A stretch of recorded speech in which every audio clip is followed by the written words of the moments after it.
강의 33강 마지막 강의입니다. 오늘 주제는 너는 끝까지 가라.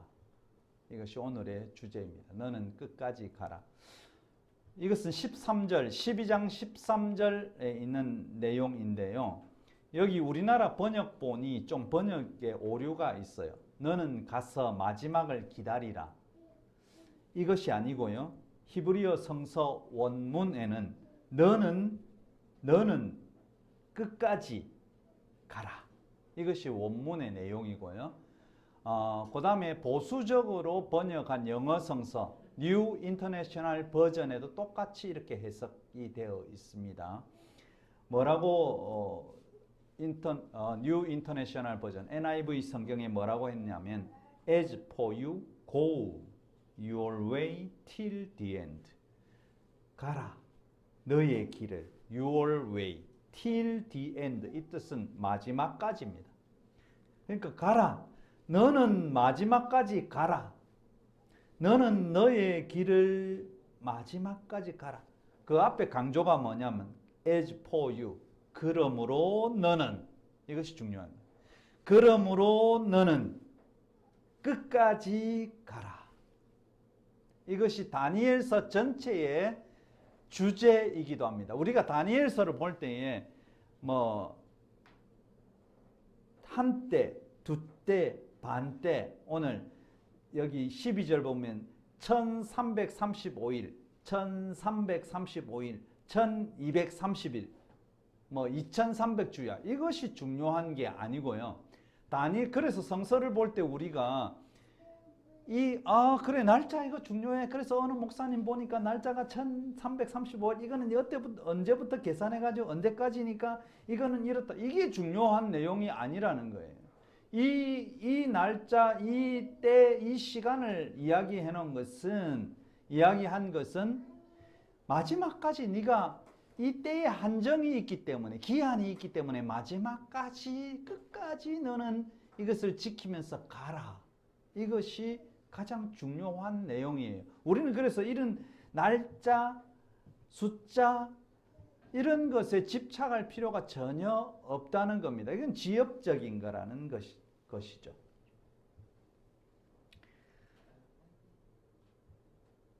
그래서 우리가 다니엘서를 늘 읽고 또 이 다니엘서와 지금까지의 우리의 이 시대의 이 상황이 다니엘서와 너무나 동일한 상황이기도 하고 또 새롭게 우리가 해석해 볼 수 있었기 때문에 우리가 다니엘서를 지금까지 공부해 왔습니다.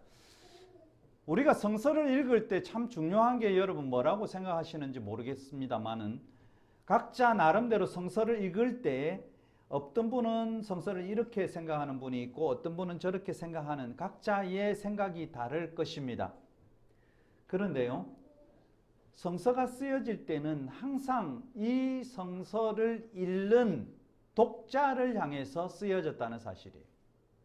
그냥 어느 날 갑자기 툭 떨어진 게 아니고 이 성경이, 이스라엘에서 이 성경이 꼭 필요한 시기이기 때문에 그들에게 독자를 향해서 쓰여진 것이, 독자가 없는 성서는 없습니다. 여러분 책을 쓰는데 책을 읽은 독자가 없으면 그 책을 쓸 이유가 없어요. 그렇지 않아요?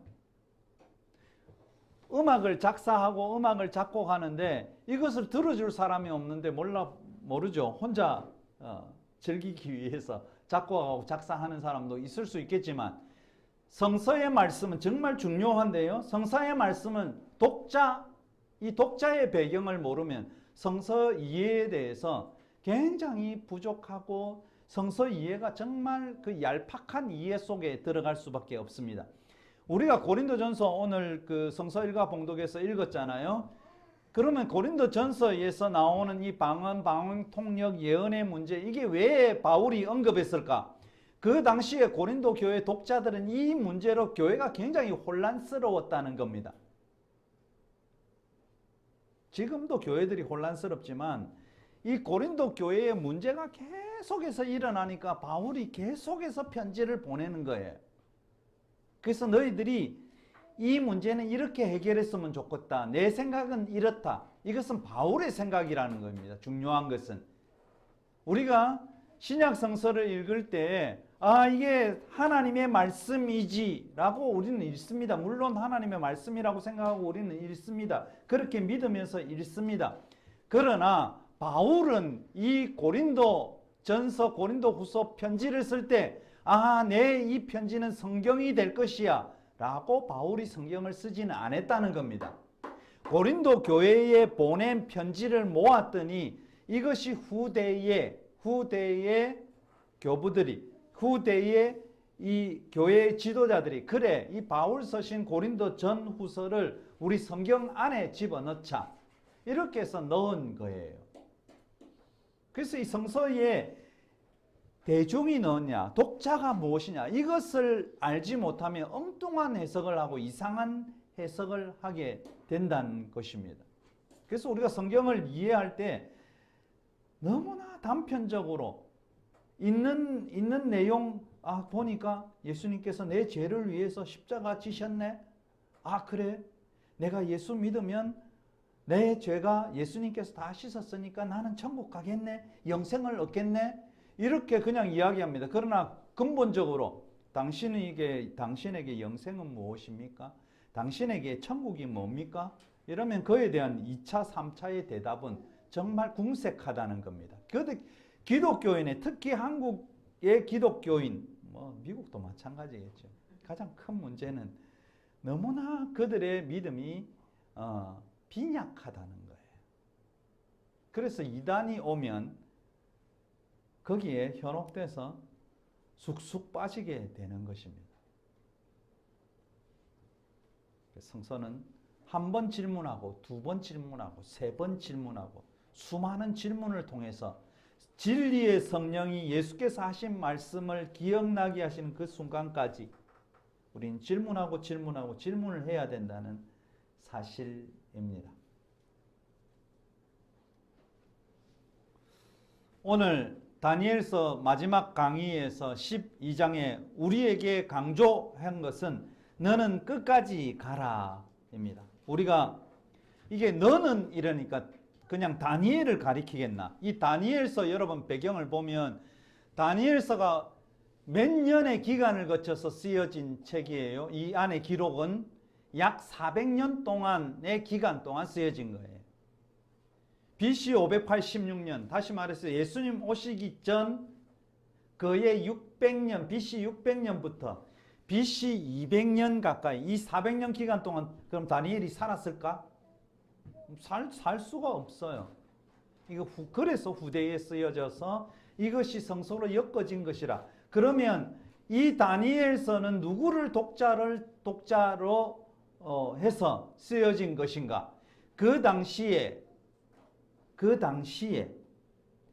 굉장히 힘겨운 그 시간을 보내는 종교적 박해,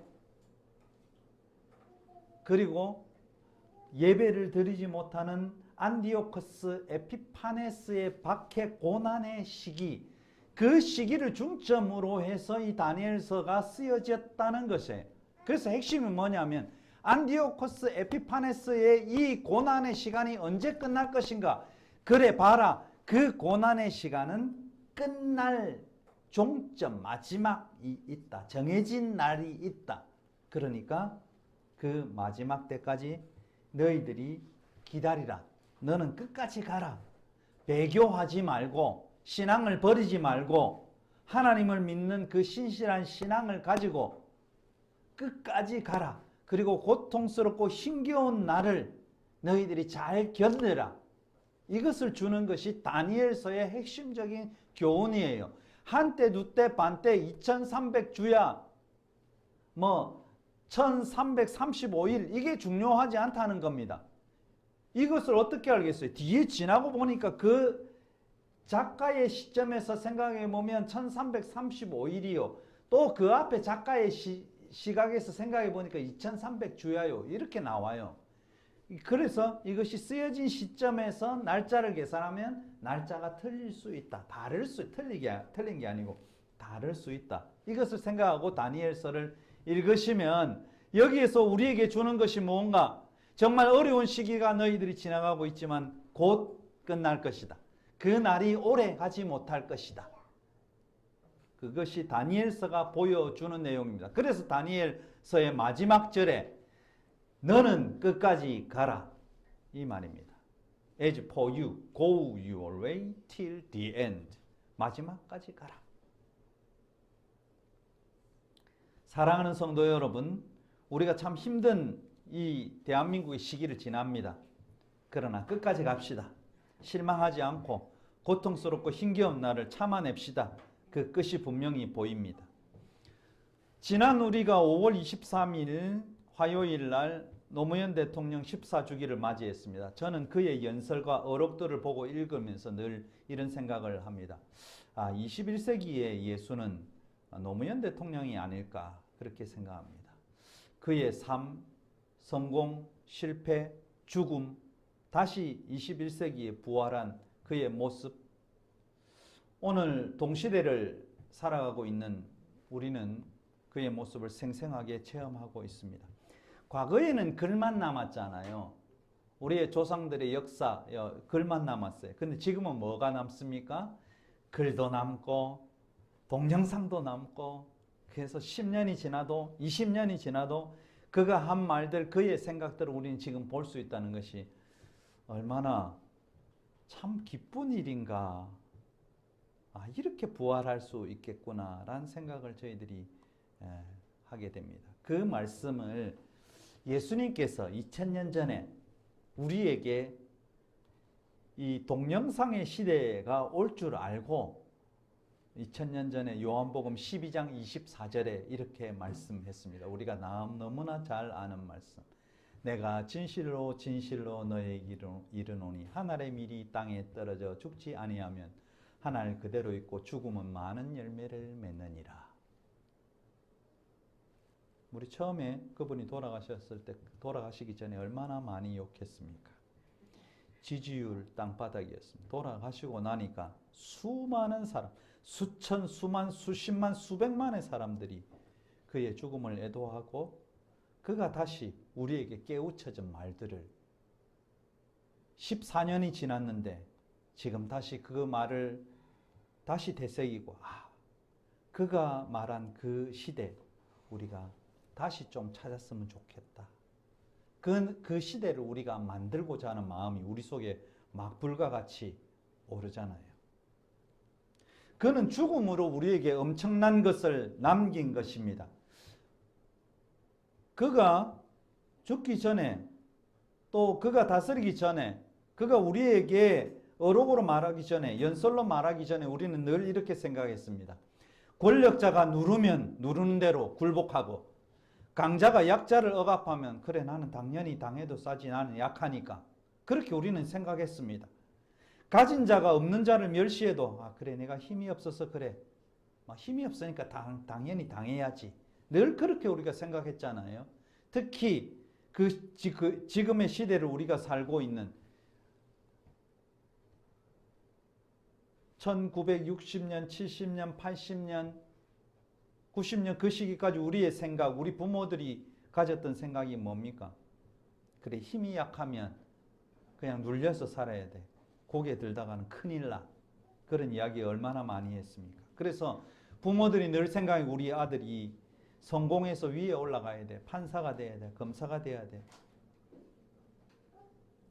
그래서 맨날 눌리고 살았기 때문에 부자가 되고자 하는 욕망, 자식들을 그렇게 만들어 권력자가 되게 만들고자 하는 욕망이 우리의 부모님들에게 강했습니다. 다른 분들은 안 그럴지 몰라도 이건 저의 그냥 생각입니다. 그러나 노무현 대통령은 우리가 약해서 강한 자가 약한 자를 힘으로 권력으로 누르고 압박할 때 계란으로 바위 치더라도 시민이 굽히지 않고 굴복하지 않고 끝까지 가면 세상을 바꿀 수 있다고 분명히 확신하면서 우리에게 말해 주었습니다. 그래서 그의 꿈이 무엇인가? 그의 꿈은 짐승이 사는 세상이 아니라 사람 사는 세상이 그의 이상이고 꿈이라는 겁니다. 예수님께서도 우리에게 이 세상을 짐승이 사는 세상이 아니고 사람이 사는 하나님 나라를 추구했습니다. 그래서 우리 노무현 대통령은 그는 죽음으로 민주주의와 역사의 진보를 말하고 있는 것입니다. 21세기 노무현은 우리를 통해서 사실은 부활한 것입니다. 그래서 21세기 노무현은 우리인 것이에요. 노무현이 없었으면요, 박근혜 정부를 몰아낸 촛불혁명은 꿈도 꾸지 못했을 겁니다. 그가 있었기 때문에 촛불혁명이 만들어진 것이지, 그가 우리의 생각을 바꾸지 않았다면 절대로 촛불혁명은 일어날 수 없었을 겁니다. 그러기에 오늘 우리가요, 대한민국에 살면서 역사의 후퇴를 보지만 이겨낼 수 있는 것은 우리 기독교가 가진 신앙뿐만 아니라 우리의 진보하는 역사, 권력을 제대로 바꾸어 본 역사가 있기 때문에 가능한 것이에요. 오늘 다니엘서가 지금 우리가 당하는 위기를 극복하고 희망을 가지게 하는 것은 하나님의 역사의 시간에서 엄청난 권력과 힘을 가진 제국이라 할지라도 반드시 종말이 있다는 것입니다. 이것을 기독교적인 용어로, 전문적인 용어로 이야기하면 하나님의 계획, 하나님의 역사, 하나님의 섭리, 이렇게 말하고 있는 것입니다. 다니엘서는 지난주에 저희들이 같이 생각해 봤던 다니엘서 11장 45절에 그의 종말이 이르리니 도와줄 자가 없으리라. 10장 11절에 깨닫고 일어서라. 이런 말씀을 계속 하시는 겁니다. 깨닫고 일어서라. 그날이 길지 않다. 그것을 예언하고 있는 것이 다니엘서의 내용입니다. 그들의 행포와 마지막 날의 상징은 무엇인가? 오늘 본문에서는 이렇게 이야기합니다. 멸망에 가정한 것이 하나님의 자리에서 숭배받는 그 시간, 그때가 마지막 때, 그때가 하나님의 개입이 있는 때라고 말씀하고 있는 것입니다. 멸망에 가정한 것이 하나님의 자리에서 숭배를 받는 것. 그때마다 이제 끝이 다가오고 있구나, 그렇게 느끼시면 돼요. 하나님의 자리에, 인간이 하나님의 자리에 들어가 있는 그것, 하나님 까불지 마, 이런 소리를 들을 때마다 아이고 저 목사 그렇게 하지 말고 아이고 마지막이 아주 가까이 오구나, 너의 끝이 가까이 오구나, 이렇게 생각하면 돼요. 멸망에 가정한 것이 하나님의 자리에서 숭배를 받고 있잖아요. 지금 우리 시대나 교회나 세상에서 하나님 대신 자리를 차지하고 있는 것이 무엇인가? 우리는 하나님을 예배한다고 해요. 하나님을 믿고 섬긴다고 해요. 근데 교회 가보면 교회에서 하나님 대신 섬김받는 것들이 정말 많아요. 교회는 신앙을 이익의 수단으로 여기는 자들로 가득합니다. 하나님과 재물을 겸하여 섬길 수 없다고 예수님은 단호히 말씀했는데, 매일 교회는 하나님은 하늘의 보물을 쌓아두라고 했어. 그래서 너는 주머니를 팍팍 긁어서 하늘의 보물을 쌓아, 이런 헌금해라 저런 헌금해라, 온갖 명목을 다 세워서 신자들의 주머니를 팍팍 긁어댑니다. 교회 헌금하는 것이 하늘의 보물을 쌓아둔다고 예수님이 말씀하셨나요? 전혀 그렇지 않습니다. 거짓입니다. 마태복음 25장 40절에 내가 진실로 너희에게 이르노니 너희가 여기 형제 중에 지극히 작은 자 하나에게 한 것이 곧 내게 한 것이라. 하나님이 원하는 건 뭐냐? 지극히 작은 자, 그 한 사람에게 너의 사랑을 베풀고 너의 헌금을 하라는 것입니다. 이 지극히 작은 자가 뭡니까? 사람들이 볼 때에 중요하지 않은 사람. 영어 성경에 이렇게 이야기하고 있어요.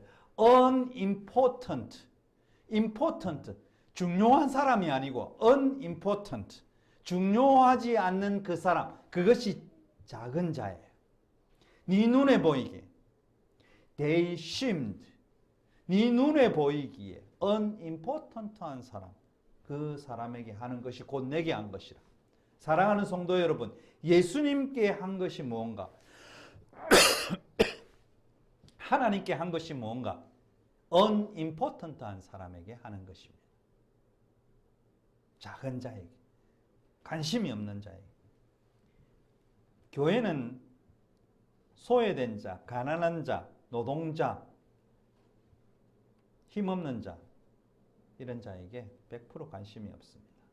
매일 일해야 가족을 책임질 수 있는 노동자들에게 관심 없어요. 힘들어 일하는 간호사에게 관심이 없어요. 비정규직 노동자 관심이 없어요. 제가 대형 교회에 한 번씩 이렇게 홈페이지에 들어가서 볼 때마다 참 이것을 꼭 넣어야 되나 그런 생각을 할 때 많이 있습니다. 돈을 아낀다는 명분으로요. 교회 청소, 경비 이것을 용역회사에 외주를 줍니다. 그래서 그분들에게 그 밑에 뭐라고 하냐면 외주 누구누구 사진도 올리고 꼭 외주를 줘야 했을까? 그것이 하나님 앞에 드리는 헌금을 아끼는 것일까? 돈을 아낀다는 명분은 좋습니다. 그러나 사람에 대해서 책임지지 않으려 합니다. 좀 많이 주면 안 될까? 저는 늘 그런 생각을 합니다. 왜냐하면 대형 교회에서 자기의 가족을 책임지려면 어느 정도 가족을 책임질 만한 가장에게 급여가 주어져야 되잖아요. 그런데 그들은 아마 그래 하나님이 너희 가족을 책임지니까 너는 열정페이에서 조금만 그냥 목숨 부지할 정도만 받아 이렇게 생각하는 것 같아요. 그래서 교회에서 여러 가지 그 음향 목사님 설교도 교인 성도들에게 이렇게 잘 전해지고 또 찬양단에서 찬양도 하고 이런 사람들 그리고 일주일 내내 큰 교회는 행사가 많이 있으니까 항상 이 엔지니어들이 필요하잖아요. 그 엔지니어들에게 주는 것은 200만 원도 안 되는 뭐 그 안에 왔다 갔다 하는 돈으로 너희들이 살아라. 한 달 내내 그리고 밤늦게 금요일은 철야기도 한다고 밤늦게까지 근무하는 그들에게 주어지는 그 노동자의 급여입니다. 그것이 복음으로 옳은 걸까요? 여러분 한번 생각해 보십시오. 한 사람도 제대로 사람 대접하지 않으면서 무슨 이웃을 내 몸과 같이 사랑하라 그렇게 말할 수 있어요? 자기 바로 옆에 있는 이 사람도 깊이 사랑하지 않으면서 무슨 밖에 뭐 걸어 다니는 사람, 그 사람을 뭐 어떻게 사랑한다는 말입니까? 이것은 복음이 아닙니다. 사람들은 복음을 착각하고 있는데요. 복음은 각자에게 다양하게 미치는 것, 다양하게 은혜로 다가오는 것, 그것이 복음입니다. 복음은 한 가지 색깔로 우리에게 오지 않아요. 우리의 신앙의 문제가 뭐냐면 복음은 하나라고 생각하는 거예요. 복음은 다양하게 다가옵니다. 복음은 우리 무지개 색깔처럼 빨강, 주황, 노랑, 초록, 파랑, 뭐 이렇게 빨주노초, 파남보 이렇게 다가오는 것이 아닙니다. 복음은 각자에게 총천연색으로 다가오는 것입니다. 복음은 총천연색으로 다가와요. 이 사람의 이런 모양으로. 감옥에 갇힌 자에게 복음이 무엇입니까? 감옥에서 나오는 거예요. 가난한 자에게 복음이 뭘까요? 이 가난에서 해방되는 것이에요. 비정규직 노동자에게 복음이 무엇일까? 약자에게 복음이 무엇일까?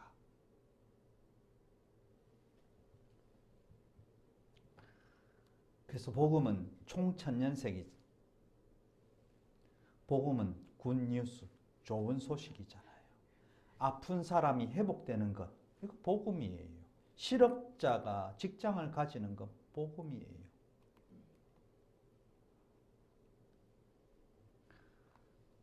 그래서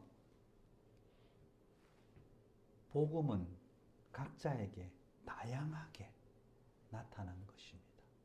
복음을 하나로 그래 예수님께서 십자가 지신 것 믿는 게 그게 복음이야. 뭐 그게 복음일 수도 있지요.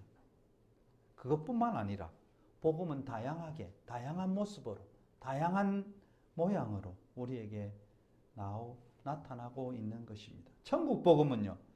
짐승 같은 세상에서 어떻게 사는 것이 사람답게 사는 것임을 깨닫는 것, 이것이 하나님 나라의 복음이에요. 사람보다 자본, 돈이 우선시되는 교회, 그런 예배, 그런 기도가 교회에서 벌어질 때 이 세상이 돈에 눈이 벌게서 오직 돈벌이에 몰두하게 될 때 의사들이 사람의 생명에는 관심이 없고 오직 돈벌이 수단으로 의료 행위를 하게 될 때 오직 검사직이 전관 예우에 의해서 1년에 수십억 수백억을 버는 수단으로 전략하게 될 때 그 나라, 그런 세상, 그것은 마지막이라는 겁니다. 의사는 생명을 위해서, 그 한 사람의 생명의 구원을 위해서 정말 자신이 가진 그런 달란트를 사용하는 것이에요. 판사, 검사는 한 사람도 억울한 사람이 없도록 그들의 범죄를 밝히는 것이 아니라 이 사람의 의로움을 밝히는 것이 판사와 검사가 할 일인 것입니다. 다니엘서가 언급한 한때, 두때, 반때 이 말은 지금의 시간 이런 것이 벌어질 때 오직 돈벌이 수단으로 모든 것이 대치될 때 그것이 성공이라고 대치될 때 그 시간이 몇 시인가? 12시 59분 59초라는 것입니다. 이것이 다니엘서가 우리에게 주는 교훈이요 경고입니다.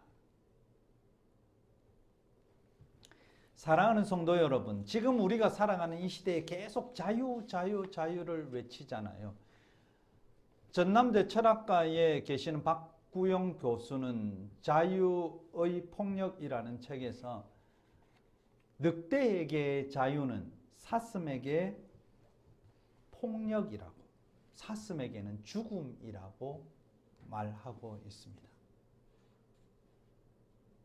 그들에게 자유는 한 사람에게는 죽음으로 다가오는 경우도 있다는 것입니다. 그러므로 한 사람의 자유가 많은 국민들에게 죽음의 시간으로 다가올 때 그 시간이 11시 59분 59초라는 것입니다. 이것이 하늘의 시간이다. 저는 그렇게 표현하고 싶습니다. 종말에 대해서 묻는 제자들에게 예수님은 이렇게 대답합니다. 그날과 그 시는 아무도 모른다. 하나님만 안다. 하나님의 때에, 하나님의 시간에 그날과 그 시가 오게 되는 것이다. 그러나 징조는 이럴 것이다. 그때는 이런 것이 나타날 것이라고 예수님께서도 말씀한 것처럼 그 징조는 바로 이것이다.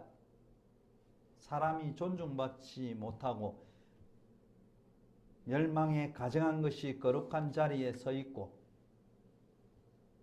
사람보다 짐승이 그 자리에 서 있는 것을 볼 때 그것은 마지막이라는 겁니다.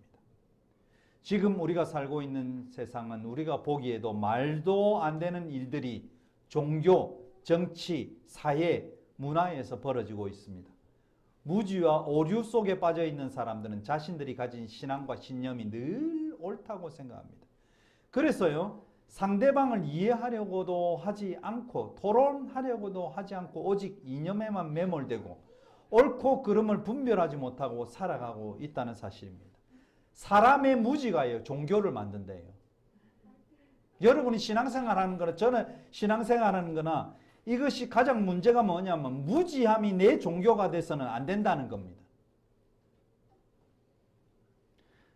목사를, 종교 지도자를 신의 위치에서 마치 자신의 위치가 복과 저주를 내릴 수 있는 위치에 있는 것처럼 스스로 신의 위치에 와 있는 모습을 우리는 봅니다. 그러면서 거기에서 아멘 할렐루야 하고 있습니다.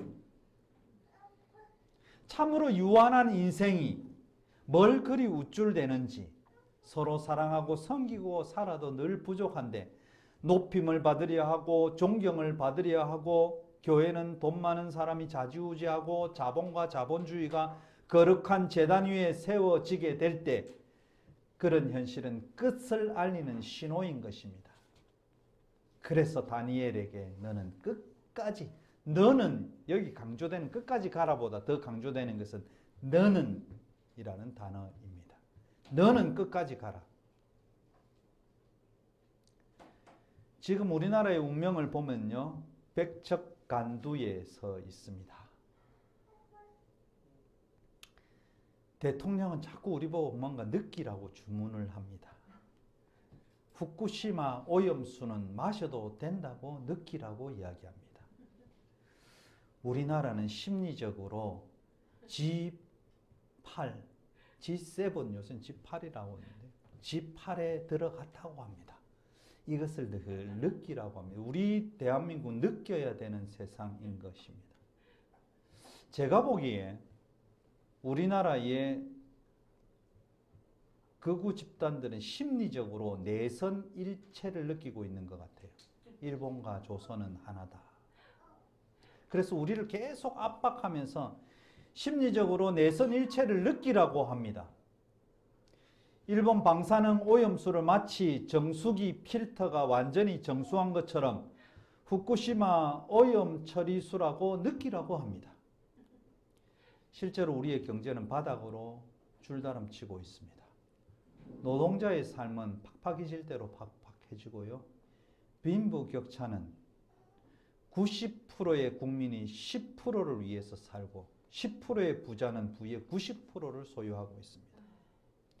저출산 고령화 사회는 빛의 속도로 다가오고 있습니다. 이런 추세라면 대한민국은 많은 학자들이 100년 안에 사라진다. 그렇게 말하고 있습니다. 헌법이 보장하고 있는 언론, 집회, 결사의 자유도 경찰의 방패와 곤봉으로 막으려 하고 있는 시대입니다.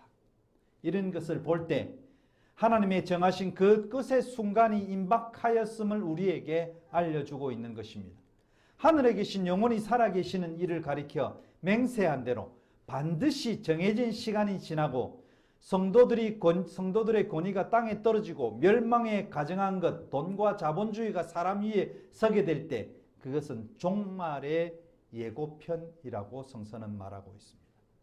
그러므로 우리가 당하는 현실을 인내하고 버티고 투쟁하며 굳건히 걸어가라고 다니엘은 우리를 향해 촉구하고 격려하고 있는 것입니다.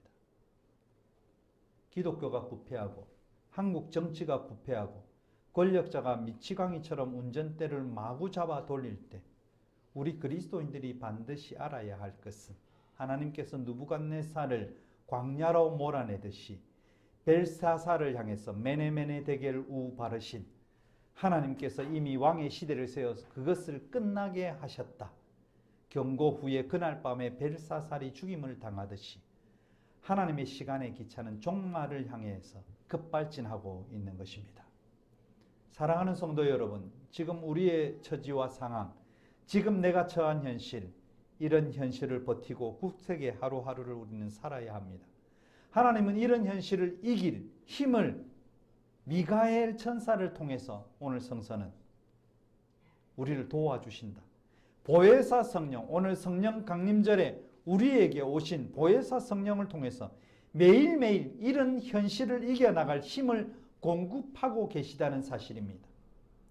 다니엘이 미래 환상을 보면서 그의 조국과 백성들에게 희망과 용기를 주었듯이 오늘 우리 성도들도 역사의 진보를 향해 가는 시민들과 성도들에게 힘이 되는 복음의 전달자가 되어야 합니다. 너는 끝까지 가라. 오늘 다니엘이 현 시대에 사는 우리에게 주는 확실한 약속이고 하나님의 음성입니다. 우리 끝까지 인내하고 기도하며 갑시다. 하나님은 우리를 역사 속에서 반드시 기억할 것입니다. 오늘 본문 3절의 말씀처럼 별과 같이 빛날 것이다. 별과 같이 우리를 통해서 세상을 비추게 하실 것입니다.